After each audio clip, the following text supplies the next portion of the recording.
ነብይ እስራኤል ደንሳን በቀበቶ ገርፌ ነው ያሳደግኩት የሚለው ነብይ ምን ለማለት ፈልጎ ነው? እስራኤል ዳንሳ በቀበቶ የገረፍኩት ጊዜ አለ። የጴንጤን የውድቀት መጨረሻ በአባቶቻችን እንባ ያየነው ነው። ዛሬ ቤተክርስቲያን በሐሰተኞች ነቢያት እየተፈተነች ነው። በአንድ ጊዜ 900 ሰዎችን የጨረሰው ፕሮቴስታንት ነኝ ባይ ነብይ ይሄንን መርዝ ጠጡ፣ እኔ ስለጸለይኩበት አድናችኋለሁ። 900 ሰዎችን በደቂቃ ውስጥ ገደለ። ወንድማችን ሙሴ ሰለሞን ሽምግልና ልኳል። አንተ ግን ሲንግልነት ላይ ትቆያለህ። ይሄ ቡድን ግን ለጌታ ሳይሆን ለራሱ ክብር ነው እያበደ ያለ። በደምረው ኤጀንትነት የጃንደረባ ቡድን ለዮናስ ሙሉነህ ክፍያ አድርጎለታል። አንዳንድ ሙስሊም ወገኖቻችን ውሸት የበቃቸው ይመስላሉ። ቁርአን ከሰማይ ነው የወረደው ብለን የምናስተምር ሰዎች መረጃችሁ ከየት ይሁን? ይሄ ጥሪ ልለምናችሁ እንዳያመልጣችሁ። ለሚሰሙ ሰዎች በሙሉ ነገር የምፈልገው ኢየሱስ ሕይወት ነው። ነገር ግን እግዚአብሔር በምህረቱ ባለጠጋ ስለሆነ ምህረቱ ብዙ ነው፣ ምህረቱ ብዙ ነው፣ ብዙ ነው፣ ብዙ ነው፣ ምህረቱ ብዙ ነው፣ ብዙ ነው። ሰላም ሰላም፣ እንዴት ናችሁ? እኔ ወንድማችሁ ጂምቤሪያው ነኝ። ዛሬም እንግዲህ እንደተለመደው በቆንጆ ቪዲዮዎችና በቆንጆ ሐሳቦች ሰዓትና ጊዜን ጠብቄ ከች ብዬላችኋለሁ። ሁላችሁም እንደተለመደው ቪዲዮን ከመጀመራችሁ በፊት ላይክ እያደረጋችሁ ቪዲዮን ጀምሩ። ሰብስክራይብ ያላደረጋችሁ ሰዎች ሰብስክራይብ እያደረጋችሁ ቤተሰብ ሁኑ፣ ወዳጅነታችሁን አጠናክሩ። በዛሬው በጥያቄ ቻሌንጃችን በዚህ ዘመን ያለችዋን ቤተክርስቲያን እጅግ በጣም ቻሌንጅ እያደረጋት ያለው ነገርና ወንጌል እንዳትሰራ አታካች እንዲሆንባት እያደረገ ያለው ምን ይመስላችኋል? ኮሜንት ሴክሽን ላይ ጻፉልኝ። ለብዙዎች ጤናማ መንገድ እንዲይዙ ያደርጋቸው ይሆናል ብዬ አስባለሁ። ቀጥታ ወደ ቪዲዮአችን። እስራኤል ዳንሳ በጣም ቅን፣ ምስኪን፣ የዋህ የሆነ የተሰበረ ሩሩ ልብና መንፈስ ያለው ልጅ ነው። በቀበቶ የገረፍኩት ጊዜ አለ። ከልቤ ነው የምነግራቸው። ይሄን ያክል ለመታዘዝ ለመገዛት ራሱን ያዋረደ ዝቅ ያደረገ ልጅ ነው።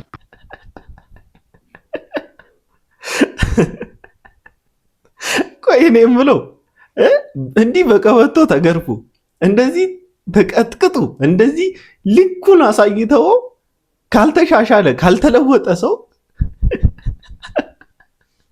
እንደዚህ ያደረጋችሁ ምናምን እርስ በርስ እንኳን እግዚአብሔርን አይደለም ሰውም እንዳማፈሩ እንደዚህ ያደረጋችሁ አሳዩን እንጂ እኛማ ምን አቅም አለን? የእናንተን ነገር እኮ ፕሩቭ አድርገን ለዚህ ህዝብ እኮ አንዳንዱ ምንም መረዳት ከብዶታል። ጭራሽ በየኮሜንት ስራቸው እየሄደ ዴይ ቱ ዴይ ምን ብዬ ህዝቡ ማኒፑሌት ላድርግ ብሎ ተጠበውበትና ተጨንቆበት ለሚመጡበት ነገር ማኒፑሌት ይሆናል እና ይሄን ለዚህ ህዝብ አሁን የነዚህን ሰዎች ቀመር የነዚህን ሰዎች ሐሰተኝነት ቀማኛነታቸውን አሳልፉ በሚዲያ ላይ አይደለም በየስልካችሁ አሳልፈንላችሁ ብንሄድ ራሱ ቶሎ የምትረዱት አመስሉም። አንዳንድ ሰዎች ከሁኔታችሁ ስንረዳ ማለት ከሁኔታችሁ ነው። ደግሞ እንግዲህ በመጋዘን ውስጥ መርዞቹን ሲያዘጋጅ ይሄንን ይመስላል። አንዳንድ ትልልቅ መታችሁ ትጽፉልኛላችሁ ብዬ ማልገመታችሁ ሰዎች በጂም ጆንስ ዙሪያ በሰራውት 900 ሰዎችን በደቂቃ ውስጥ ገደለ፣ ይሄንን መርዝ ጠጡ፣ እኔ ስለጸለይኩበት አድናችኋለሁ ያለውን ቪዲዮ ሰርቼ ብዙ የሃይማኖት ሰው የምትመስሉት ሰዎች መታችሁ እንደዚህ አትበል ሃይማኖት ጠልነህ ምናምን ብላችሁኛል። የሚገርማችሁ እኔ ግማሽ አያቶቼ የክርስትና እምነት ተከታይ፣ ግማሽ አያቶቼ ደግሞ የእስልምና እምነት ተከታዮች ናቸው። እኔ ደግሞ ኢትዮጵያዊ ነኝ፣ ኢትዮጵያዊ ሙስሊም ነኝ። የማንንም እምነት ላጠለሽ አይደለም። እዚህ ጋር የምታዩት ከፕሮግራሙ በኋላ ቸርች ውስጥ ይሄው እነኚህ ሁሉ ወንበሮች ተሰብረው፣ መጀመሪያ ላይ ያያችሁት ቪዲዮ ደግሞ ጂም ጆንስ ራሱ መርዞቹን ሲያዘጋጅ ሳይናይድ የሚባለው ሲያዘጋጅ፣ በእውነት ነው የምላችሁ እንደዚህ አይነት ጭካኔ ዓለም አይታ አታውቅም። አሁንም ደግሜ የምነግራችሁ በሃይማኖት ከለላ አድርጋችሁ ከሺህ ዓመታት በፊት የተዘጋ ፋይል ነው የእምነት መጽሐፍ። በየትኛውም ላይ አንብቦ መረዳት የራሳችሁ ድርሻ ነው። ተጽዕኖ ፈጥረናል ብላችሁ ግን ህዝቡን መጫወቻ አታርጉት። አመሰግናለሁ። ይሄ ልጅ ያለው ሚዛናዊነት ለነገሮች ያለው እይታ በጣም ይመቸኛል። ልክ እንደ አውንታ በርሲሳ የሚባለው በቲክታክ ፔጁ የምናውቀው ያ ሀቅ ይውጣል የተባለው ሰውዬ ማለት ነው። ጥቆማ ያደረገባቸው ሰዎች እሱ እነኚህ ሰዎች መኒ ላውንደሪንግ ላይ ተሳትፈዋል፣ እነኚህ ሰዎች የህዝብ ሀብት የህዝብ ገንዘብ እየመዘበሩ ነው እየዘረፉ ነው ብሎ ስም የጠቀሳቸው ሰዎች በሙሉ ዛሬ የት ነው ያሉት? እስር ቤት ነው ያሉት። ሲመረመሩ ጤናማ ነገር ስላልተያዘባቸውና ስላልተገኘባቸው። ይህ አሁን የተወራውን ታሪክ ለምን እንደምትቃወሙት አላቅም። ዝም ብላችሁ ዩቲዩብም ገብታችሁ ቲክታክም ላይ ጂሚ ጆንስ ብላችሁ ቼክ ማድረግ ትችላላችሁ። በነገራችን ላይ ሰርቫይቭ ያደረጉ ሰዎች አሉ። ከዛ ከቅጥሩ መውጣት አይቻልም ነበረ ይሄ መርዝ ሳይጠጡ በነገራችን ላይ እና ቅጥሩ ሁሉ ሲጠበቅ የነበረው መሳሪያ በታጠቁ ሰዎችም ጭምር ነበረ እንዳይወጡ። ያንም መርዝ ሳይጠጡ መውጣት አይችሉም ነበረ እና ያንም መርዝ ከጠጡት በኋላ ኢቭን የሚገርማችሁ ነገር በቃ ፒፕሉ ተስፋ ቆርጦ እዛው መተቃቀፍ ምናምን ሁላ ጀምሮ ነበረ። ቻው መባባል ምናምን ነገር መባባል ጀምሮ ነበረ። ምክንያቱም ከወጡም ሞት ነው ካልጠጡም ሞት ነው። በቃ አለቀ። በአንድ ጊዜ ነው 900 ሰው ዝም ያለው ማለት ነው። ሀገራችን ውስጥ እንደዚህ አይነት ታሪክ ድጋሚ ለማስገባት እየታተራችሁ ነው፣ እየዳከራችሁ ነው፣ እየጓጠጣችሁ ነው ያላችሁት። እንግዲህ እግዚአብሔር ይላችሁ። ዛሬ ቤተክርስቲያን በሐሰተኞች ነቢያት እየተፈተነች ነው። ከመስመር የወጣ ነገር፣ ከቃሉ የወጣ ነገር፣ ሰምተን የማናቀው ነገር ከቀን ወደ ቀን እየተጨመረልን ነው። ነብይ ነኝ የምትለዋል። እኔ ጀነራል አሰምብሊ ጠራው። ሐዋርያ የሚለውን ስም አንሱልኝ ስለ ጌታ ብላችሁ አልፈልገው። ከእንግዲህ ወዲህ ፓስተር ብላችሁ መጣት ትችላላችሁ። መለስ ሲል ጋሽ ዳንኤል ማለት ትችላላችሁ። ከዚያ ያለፈ ነገር የለኝም፣ አንሱልኝ። የሚያስጨበጭበን ነገር ራሱ አልነበረም። በጣም እንድናፍር በጣም እንድንሸማቀቅ የሚያደርገን ነገር ነበረ። እነኚህ ለወንጌል በጣም ብዙ ዋጋ የከፈሉ አባቶች ናቸው። በሰሩት ወንጌል ኢትዮጵያ ውስጥ ደግሞ ምን አይነት ዋጋ እንደተከፈለ በወንጌል ዙሪያ ብዙዎቻችሁ የምታውቁት ጉዳይ ነው። ድምፅ እንኳን ከፍ ተደርጎ ኢየሱስ ጌታ ነው የማይባልባቸው በጣም ብዙ ዘመናት እንዳለፋችሁ እናት አባቶቻችን ታውቃላችሁ። ከዛም አልፎ የነዚህን የእናት አባቶቻችንን ታሪክ ያጠናችሁ ሰዎች ታውቃላችሁ። እነኚህ ነቢያቶች እንደ ጉድ እንዲፈሉ ካደረጋቸው ነገር አንደኛ ይሄ በሹመት ላይ በቤተክርስቲያኒቷ መብቱን በአግባቡ አለመጠቀሙና የህዝቡ ሞኝነት ነው። የህዝቡ ሞኝነት ብዬ ስላችሁ ስድብ አይደለም። ቃሉን ትተዋል። ከዚህ የጨረጨሰ ያረጀ መጽሐፍ ቅዱስ ቃል ላውጣ ቃል ልስጣችሁ ወይስ ደግሞ እንደወረደ ምናምን ነገር ስፒሪት ሆሊ ስፒሪት ተናገረኝ ብሎ ከሚደልላችሁ ሰው ጋራ ስለሆነ ማለት ነው እየተሯሯጣችሁ ያላችሁ። ብዙ ዋጋ የከፈሉ ሰዎች እንኳን እያለቀሱ ያሉበት ጉዳይ ነው። ልንገርህ፣ በደንብ ተከታተልኝ። እድገት የሚመስላቸው አንዳንድ አገልጋዮች የሚገርም ሾጣጣ ጫማ፣ ኮንዲዮት የመሰለ ሱሪዎች፣ ቀጭን ሱሪ በሆነ ነገር አድርጎ በቃ በየአስፋልቱ እድገትም አይደለም ደግሞ ይሄ የአባ ኮዳ ጎጆ የሚያክል ጸጉር አርጎ መሄድ እድገት የሚመስላቸው አገልጋዮች አሉ። ውጣ ከዛ። ይሄም እድገት አይደለም፣ ያም እድገት አይደለም። መንዳትም፣ በሰፊም ቤት ውስጥ መኖር፣ ታዋቂ መሆንም፣ ካሴት ማውጣትም፣ አውሮፓ መብረርም፣ አሜሪካ መብረርም፣ የትም ብትሄድ ይኸውልህ አንድ ነገር ልንገርህ፣ የጠራህን ስታውቀው ባስቀመጠህ ቦታ ላይ ታማኝ ትሆናለህ። ምክንያቱም ምን እንደሆነ ታውቃለህ? የጠራውን የማያውቅ ሰው በተሰጠው መክሊት አይነግድም። በተሰጣችሁ መክሊት አትነግዱ። እኔ ደግሞ ለምዕመኑ ነው በጣም ብዙ ጊዜ መልእክት ያለኝና መክሊታቸውን በገንዘብ በሚሸጡላችሁ ቀማኞችና ነጋዴዎች አትታለሉ። እናንተ ደግሞ ለምን እነሱን ብቻ እንወቅሳለን? እነሱማ ኦፖርቹኒቲ ወደ ገንዘብ ነው የቀየሩት እኮ። ኦፖርቹኒቲው ተገኘ ብላችሁ ያልሰራችሁበት እጃችሁ ይገባል ስትባሉ ሰፋ አትበሉ። ይሄ ስግብግብነት ነው። ይሄ ሆዳምነት ነው። ይሄ ራስ ወዳድነት ነው። ሰልፊሽ አትሁኑ። በቃ ምንም ያልሰራችሁበት ከማን ባንክ ተቀንሶ ነው ወደ እናንተ የሚገባው? ከማን ላይ እግዚአብሔር አንስቶ በላቡ ካመጣው ላይ ቀንሶ ነው እንዴ የእናንተ ያልሰራው ነገር እጅ ላይ ገባ? ምናምን ወርሽ ያለው ስትል በስንት ላቡን አንጠፍጥፎ በስንት ላብ እንጥፍጣፊ የገነባውን ህንጻውን ነው እንዴ አንተ የምትወርሰው? በቃል ተው እንጂ በእናት ምን ነው እግዚአብሔር ሚዛናዊነት የጎደለው አምላክ ነው ያለው ማን ነው እንደዛ ያስተማረ?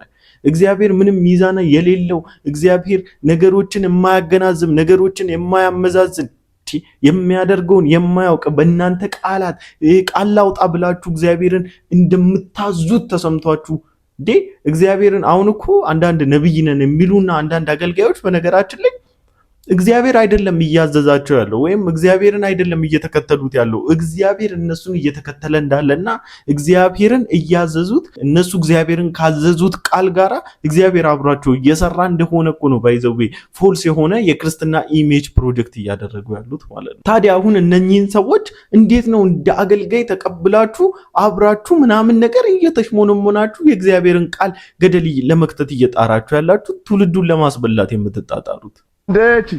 ሰላም ነው እንዴ? ሰላም በሉ። ለክርስቲያን ሰላም አትለኝም እንዴ? እኔ ሳልጸልይ ሰው ሰላም አለኝ። ለሰላምታ ይሄ ዝም ብዬ ያገኘሁትን ሰው ሰላም አለልም። ጸልዬ ዲዘርን አድርጌ ይሄ ነገር ከላይ ነው ከታች ነው የሚለውን ድምጽ አጣርቼ ነው ሰላም ብለው። ይሄ ደግሞ የኔ ልምምድ ነው። ምን ነው? ኧረ ቹቹ እኮ በጣም ወዳለሁ። ይሄንንም አጣራለሁ። አጋንንቶች ብዙ ጊዜ ሰውንም ሊወዱ ይችላሉ። ወዳለሁ ስትል ዝም ብዬ ነፍስ የማይቀርልኝ ይመስላል። ጸልዬበት ነው። በጣም ነው የምታሳዝነው። አንተ ምንድነው ያንተ ክርስትና ከሰዎች የተለየ ነው እንዴ? ምንድነው አንተ ካገኘው ሰው ጋር እንደ ፑል ድንጋይ ዝም ብለህ የምትጋጨው? ይሄ ፑልና የከረምቡላ ድንጋይ መወርወር የለመደ ሰው በምላሱ ደግሞ ነገር ይወረውራል። ሰላም አለ ማለት አሁን ገና ትክክል ነው። ምን ትላለህ? ሰላም አለ ማለት አሁን ገና ትክክል ነው። ዲዘርን አድርጌ ምናምን ወዳዶ ሲለው እንደምትወደኝ እሱንም ጸልዬ ቼክ አደርጋለሁ። እውነት ነው። አንዳንድ ሰው ምናምን ያስፈልጋል መጥቶ ወዳቸዋለሁ ስላለን ምናምን መጥቶ ስላቀፈን ከልቡ ናፍቀነው ወይም ወዶን ነው ማለት አይደለምና ቆንጆ ትምህርት ነው። መንገሻ አቤት። አንድ ሀሳብ መጣልኝ በውስጤ። ምንድነው? ስለዚህ ሙዝ እንዲባረክ ጸልየን እንሂድ። አውጥተን እንሂድ። አንተ ስለ ሙዝ ልጸልይ? እኔ አልጸልይም። ለምን? ሌላ ስራ አለብኝ። የኔ ጥሪ ለጀነሬሽን እንጂ ለሀብታም ማሳር ነው። አንተ እንዴት ነው የምታስበው? ምንድነው እይታ ሁሉ አጠባብ ነው እንዴ? ስማ፣ ይሄ ሙዝ ነገር ቢጨነግፍ ረሃብና ችግር የኑሮ ውድነት ቢመጣ እያንዳንዳችን ጓዳ ላይ አንኳኳ እንደምትችል ታውቀዋለህ።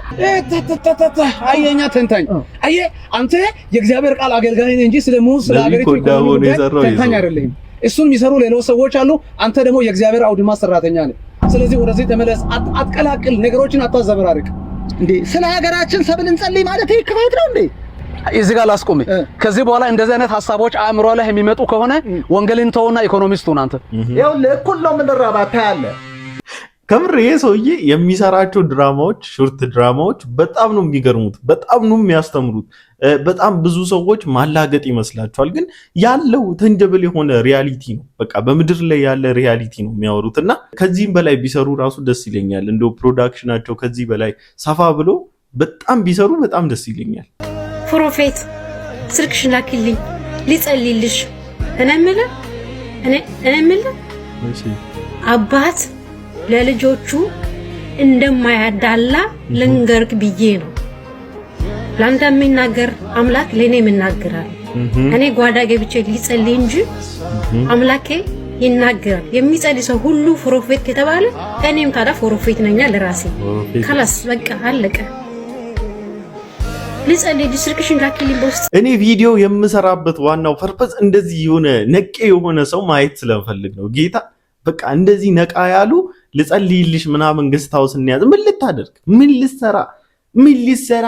ምን ወደዛ አስኬደ እንዴ? ሁሉም ቦታ ጌታ አለ። ምን ልጸልይልኝ ከፈለክ እግዚአብሔር በልብ ላይ ካከበደኝ ቤት ስትንበረከክ በጸሎት ርዕስ መሃል ቀላቅለኝና ስለኔም ጸልይልኝ። በልብ ውስጥ ካከበደው በጸሎት ርዕስ መሃል ቀላቅለኝ እንጂ ምንድነው ከቤት ከጓዲያ ውስጥ የምሰራው ብለሽ መጠየቅ መጋፈጥ መቻል አለብሽ። በነገራችን ላይ ሰው በልቤ ላይ እንድጸልይልህ ከብዳሃል ካለ ማለት ነው በጸሎት መሃል ቀላቅለኝና አስበኝ። አለሳዘር ወይስ ቤተክርስቲያን እንገናኝና ተንበርክከን አብረን መጸለይ እንችላለን። ግን በመኪና ሊሆነ ወረዱና ሽምግልና መተናል ጋይስ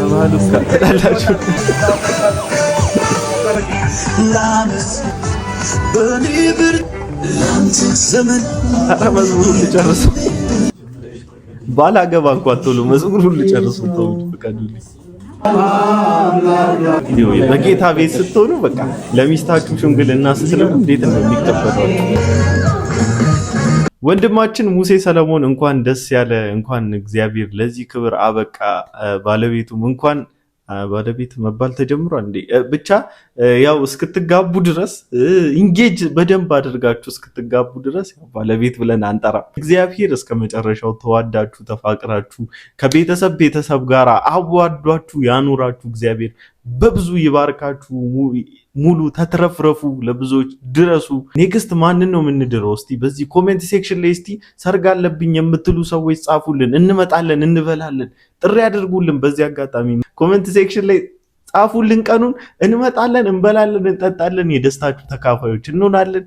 ጸልየን እንለያያለን። ገት ቢሞት እግዚአብሔር ለኔ የሰጠውን ሁሉንም ለድሃ ስጡ፣ ካልሰጣችሁ በሰማይ በምድር እግዚአብሔር ይጠይቃቸዋል።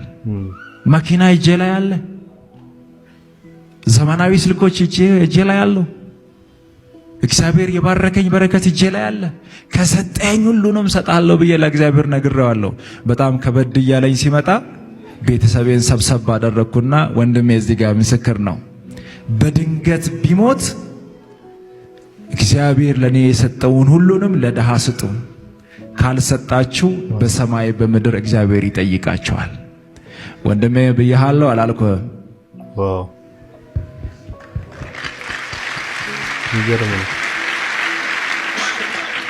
አሁንም እናንተ ምስክሮች ናችሁ። እግዚአብሔር ልጅ እፈልግሃለሁ ለሌላ አገልግሎት ብሎ ቢጠራኝ እንኳን እግዚአብሔር ለኔ የሰጠ ሁሉ ለድሃው ይሆናል።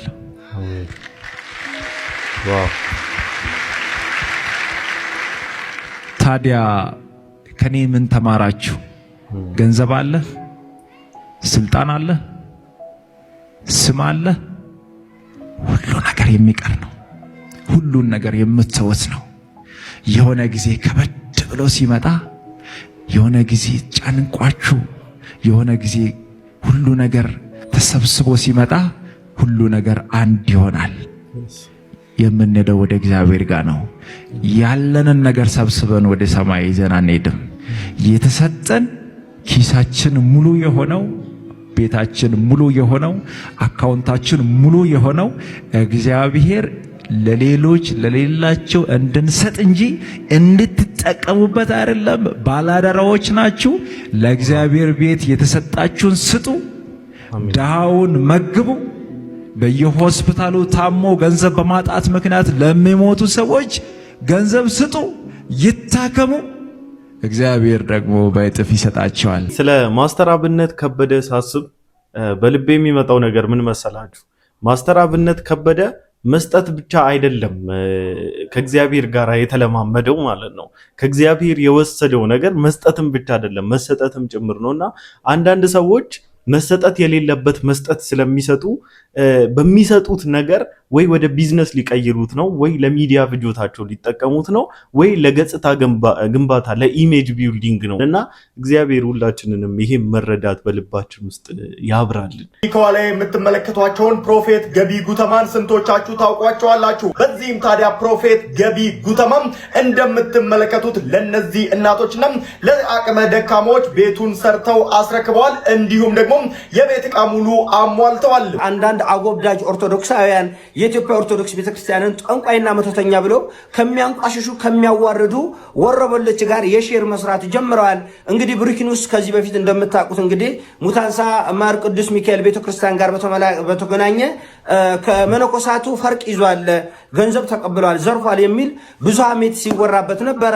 ይሄ ነገር ሰከን ብለን ብናየው ጥሩ ነው ብዬ ሐሳብ ሰጥቻለሁ። ነገር ግን አሁን ብሩክ ኒውስ እያሳየው ያለው ጉዳይ የኢትዮጵያ ኦርቶዶክስ ቤተክርስቲያንን ከሚያንቋሽሹ ከሚያዋርዱ ሰዎች ጋር የሼር እየሰራ እንደሆነ ስታየው እውነትም ይሄ ሰው ከመነኮሳቱ ፈርቅ ከመብላት ወደኋላ የሚል አይደለም።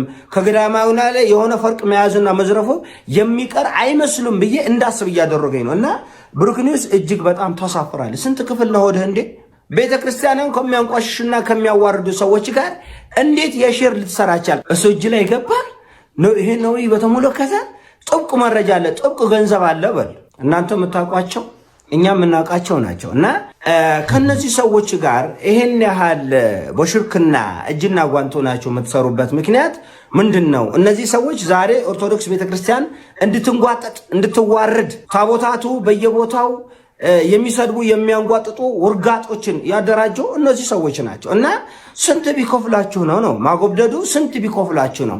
በእርግጥ እነ ብሩክ ኒውስ ኦርቶዶክሳውያንን አይፈሩም፣ ቤተክርስቲያኑንም አይፈሩምም፣ አያከብሩም። ምክንያቱም ምን ታመጣላችሁ ነው? ምን ያመጣል? ኦርቶዶክሳዊ ሌላ ቢሆን ኑሮ በአንድ ቀን ሪፖርት አድርገው ያዘጋባል።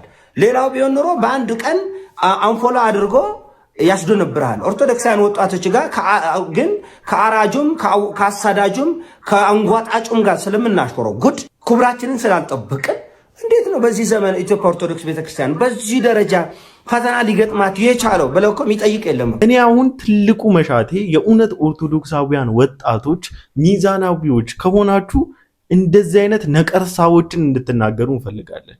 እየሰበክ ለምናችሁ ወይ ከሳቸው ጋር አንተ እውቀት የለም የለኝም እኔ እኮ ስለኝ መጣ እኮ ወንጌልን ለምን አሰብከኝም? ወንጌልን ሰበከኝ ምን የሚሉት ነው? እንደዚህ በየሜዳው እየሄዱ መጎራበት እኮ ለምን አልጠይቅም? ጥያቄ እኔ ኢየሱስን እንዳቅለም አታረገኝ። እግዚአብሔር ከአባታችን ከጌታም ከኢየሱስ ክርስቶስ ጸጋና ሰላም ለእናንተ ይሁን። የርኅራኄ አባት የመጽናናትን ሁሉ አምላክ የሆነ ይላል። እዚህ ጋር ነው ነጥብ የሚጠራው። የጌታችን የኢየሱስ ክርስቶስ አምላክና አባት ይባረክ። ይኸውላችሁ እኔ እንደዚህ ሄዶ መጎራበጣቸው ደብሮኝ አይደለም። በነገራችን ላይ የሚሄዱት ኦን ፐርፐዝ አንድን ሃይማኖት ለማጠልሸት ነው። በነገራችን ላይ አንድን የሃይማኖት ቲም ከጨዋታ ዲስኳሊፋይ አድርጎ ማስወጣት ስለሚፈልጉ ነው። ፕሩቭ ላደርግላችሁ። አንደኛ ሲወጡ ስልክ ይዞ ነው የሚወጡት። ውርደት ኢንኬስ ካለ ወይም ደግሞ ከነሱ ዕውቀት ትንሽ አነስ ያለ ሰው ካገኙ ለቪዲዮ ግብአት ይጠቀሙታል። ወንጌላውያን አማኞች እንዲህ ናቸው ብሎ ለማንጓጠጥና ለማሽሟጠጥ ሲሉ ያችን ቪዲዮ ይጠቀሟታል። ምክንያቱም ኮሜንት ሴክሽናቸውን ገብታችሁ ካነበባችሁ ጀግና ነህ የሚል ኮሜንት ስለሚመጣላቸው። ግን በርታ ያለው ጠንከር ያለው ቢገጥማቸው ግን አይፖስቱትም። ቢያዝረከርካቸው ላጫችሁን እንዲያዝረከርኩ ቢያደርጋቸው ግን እንትን አይልም። ለዛ ነው በእግዚአብሔር ቃል መበርታት አለብን፣ በእግዚአብሔር ቃል መጠንከር አለብን። በጣም ለእግዚአብሔር ቃል ትኩረት ልንሰጥ ይገባል፣ ወጥተን ከመናገራችንም በፊት ጭምር። ሁሌም እንደምላችሁ ግን እነኚህን ሰዎች የምወድበት ትልቁ ምክንያት ምንም አይነት ድካም ባገኝባቸው ማንም ወጥቶ ቢያብረከርካቸው ማለት ነው እምወዳቸው የገባቸውን ትንሹን ፍቅር ለማሳየት የተረዱትን ትንሹን ነገር ለመስጠት ግን የማይሰስቱ ናቸው። በጣም ነው የምንወዳችሁ። ወንጌል ስርጭት የምትሰሩ ሰዎች በጣም የእናንተ አክባሪዎች ነን። ነጭ በነጭ ለብሶ ሳሙና መስሎ አትስሙት። እሱ ነፍሳችሁን ህይወታችሁን አስመልጣችኋል። የሚሰሙኝ ሰዎች በሙሉ መናገር የምፈልገው ኢየሱስ ህይወት ነው። ኢየሱስ ሰላም ነው። ወደ ኢየሱስ ክርስቶስ የመጣ ሁሉ በክርስቶስ ኢየሱስ ያመነ ሁሉ የዘላለምን ህይወት ያገኛል። ስለዚህ ኢየሱስ ህይወትን ልሰጥ መጣሁ ነው ያለው። ኢየሱስ የመጣው ከአባቱ ዘንድ ተልኮ በእርሱ የሚያምኑት ሁሉ የዘላለም ህይወት እንዲኖራቸው ነው። ስለዚህ ምናልባት አሁን እየሰሙኝ ያሉ የተጨነቁ፣ ግራ የተጋቡ፣ የመዳንን መንገድ የጠፋቸው ሰዎች ካሉ መንገዱ ኢየሱስ ነው። ስለዚህ ወደ ኢየሱስ ኑ ማለት ፈልጋለሁ። ደግሞ በጣም ደስ የሚለው ነገር ሰው ሰርቶ መዳን የማይችለውን በጸጋና በተሰራለት ስራ በማመን ብቻ የእግዚአብሔር ልጅ መሆን የሚቻልበትን መሰረት ጥሎልን ነው ኢየሱስ የሄደው። ምንም ድካም የለውም። ምንም ከኛ የሚጠበቅ ነገር የለውም። ማመን ብቻ፣ በማመን ብቻ የተገኘ ጽድቅ። ስለዚህ ወደዚህ መጥቶ ማረፍ ይቻላል። ወደዚህ መጥቶ ሰላም ማግኘት ይቻላል። ወደዚህ መጥቶ ህይወት ማግኘት ይቻላል። መቼም ቢሆን ልናሳያችሁ የምንችለው ክብራችን፣ ልንናገረው የምንችለው እውነታችን፣ ልንመሰክረው የምንችለው ሐቃችን ኢየሱስ ክርስቶስ ነው እና ይህን የመዳን ጌታ፣ ይህን የመዳን ወንጌል የሰማችሁ ሰዎች እንዳላችሁ ጥሪውን እንድትቀበሉት ነው የምንጠይቃችሁ። ምክንያቱም ስለዳንበት ጭምር ነው፣ ስለተፈወስንበት ጭምር ነው፣ ብዙ ነገራችን የተስተካከለበት ሰላማችን የሆነ ወንጌልም ስለሆነ ጭምር ነውና ታቁታላችሁ። እንግዲህ ጥበቡ ወርቅዬ ማለት ለረጅም ዘመናት በዘፈን ኢንዱስትሪ ውስጥ የነበረ በጣም ብዙ ነገሩን ሉዝ ያደረገበት ህይወቱን ሲገብር የኖረ ሰው ነውና በስተመጨረሻም እግዚአብሔር በዚህ መልኩ ረድቶት የክብሩ ተናጋሪ አድርጎታል። ከሰማይ ነው የወረደው ብላችሁ አምባጓሮ የምትፈጥሩና የምታውኩ ሰዎች እውነት ሱረቱል አሊ ኢምራን ወይንም የኢምራን ቤተሰብ ምዕራፍ 22 ምንድን ነው የሚለው? እንዲህ ይላል፣ አላህ ከእርሱ በስተቀር ሌላ አምላክ የለም፣ እርሱ ሕያው ሁሉን ነገር አስተናባሪ ነው ይላል። እንግዲህ ቁርአን ከሰማይ ነው የወረደው ብለን የምናስተምር ሰዎች መረጃችሁ ከየት ይሁን? እዚህ ክፍል ላይ ስለ አላህ ምስክርነት እየሰጠው ያለው ሌላው አካል ነው። ለምሳሌ አላህ ቢሆን ኖሮ እኔ አላህ ከእኔ በቀር ሌላ አምላክ የለም ይል ነበር። ሲቀጥልም እኔ ሕያው ሁሉን ነገር አስተናባሪ ነኝ ይል ነበር። በተውራት መጽሐፍ፣ በኦሪት መጽሐፍ እግዚአብሔር እኔ እያለ ራሱን ሲጠራ፣ እዚህ ክፍል ላይ ግን ስለ አላህ ምስክርነት የሚሰጠው አካል ሌላ ነው። እንግዲህ ቁርአን ከሰማይ ነው የወረደው የምንል ወዳጆች እዚህ ክፍል ላይ ስለ አላህ ምስክርነት እየሰጠው ያለው አካል ማን ነው? ለዚህ ነው እኮ እኛ በመረጃና በማስረጃ ቁርአን የሙሐመድ የንግግር ዲያሪ ውጤት ነው የምንለው። ነገሮችን እንደዚህ ፍንትው አድርጎ ያበራላቸው ስለሆነ ጌታ ማለት ነው ተግታችሁ ልትጸልዩ፣ የእውነት ልታበረታታቸው፣ ኢንከሬጅ ልታደርጓቸው ይገባል። እንደዚህ ደግሞ እውነትን እየገለጡ ያሉትን በጣም ነው ልናበረታታቸው የሚገባው። እግዚአብሔር ዘመኑን ይባርክ። ኢየሱስ ከተባለ አልችልም። በቃ ኢየሱስ ከተባለ አልችልም። ስመጣ መስማት ደስ የሚያሰኘኝ ኢየሱስ ነው። በመገኘቱ ሲገኝ ስሙን ስጠራው ሁሉን አስትቶ ያስኖረኝ፣ ያስቀመጠኝ፣ ያኖረኝ ትኩረቴ የኔ ትኩረት ልቤ ጮቤ የሚረግጠው ሐሴት ማረገው ተዘልዬ የምቀመጠው ኢየሱስ ይዘመርልኝ፣ ኢየሱስ ይሰበክልኝ። እንደ ዮሐንስ ወደ ደረቱ ተጠጋ። ይህንን ጌታ ወደ ልባችን ወደ ቤታችን እንቀበለው ዘንድ ይርዳል። ልባችንን ሰፋ ያድርግልን። ለማንኛውም ለዛሬ ይዤላችሁ የመጣኋቸው ቪዲዮዎች እኚህን ይመስሉ ነበር። ሁላችሁም እንደተማራችሁበት እንዲሁም እንደተዝናናችሁበት ቁም ነገርም እንደጨበጣችሁበት ተስፋ አደርጋለሁ። በቀጣይ ቪዲዮ እስክንገናኝ ድረስ ሰላም ቆዩልኝ። ወዳችኋለሁ። ይመቻችሁ።